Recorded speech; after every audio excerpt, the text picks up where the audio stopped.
While the main theater of World War I unfolded in Europe, its ripple effects reached far beyond the continent. The involvement of nations across the globe included the Caribbean, where Cuba found itself navigating the complexities of the conflict. This article explores Cuba's position during World War I, examining its initial neutrality, economic implications, and the limited engagement that unfolded as a result of the war. 1. Cuban neutrality. At the outbreak of World War I in 1914, Cuba was a U.S. protectorate, having gained independence from Spain in 1902 but still influenced by American interests. Initially, Cuba declared its neutrality, as the war's primary theaters were in Europe, and the Caribbean nations sought to avoid direct involvement. 2. Economic opportunities. Despite declaring neutrality, Cuba experienced economic opportunities due to the war. The disruption of European trade routes created a demand for agricultural products, particularly sugar and tobacco, which were major Cuban exports. The surge in demand brought economic benefits to the island. 3. Ties with the Allies. While officially neutral, Cuba had economic ties with the Allies, especially the United States. The American presence in Cuban affairs facilitated economic transactions that benefited both nations. The U.S. emerged as a major trading partner, providing Cuba with economic stability during the tumultuous war years. 4. Limited engagement. As the war progressed, German U-boats began targeting merchant ships in the Caribbean, leading to increased tension.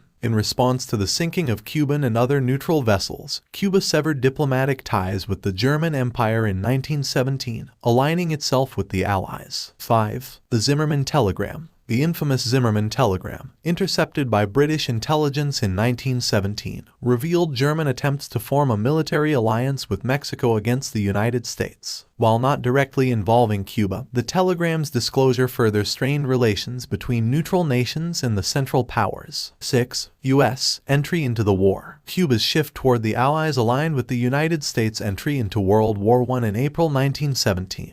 The shared economic interests and diplomatic ties between the U.S. and Cuba further solidified their cooperation in the war effort. 7. Cuban contribution. While Cuba did not send troops to the European front, it made symbolic contributions to the Allies. Cuban sugar exports played a crucial role in sustaining Allied forces, particularly British and French troops. This economic support highlighted Cuba's indirect involvement in the war. 8. Post-war implications. The end of World War I in 1918 saw Cuba emerge relatively unscathed from the conflict. The economic benefits of wartime trade continued in the post-war era, contributing to Cuba's economic stability. Cuba's experience in World War I was characterized by a delicate dance between neutrality and economic pragmatism. The island nation managed to navigate the challenges of the conflict, aligning its economic interests with the Allies while avoiding direct military engagement. The legacy of this period influenced Cuba's diplomatic and economic relationships in the turbulent years that followed, setting the stage for the island's evolving role on the world stage.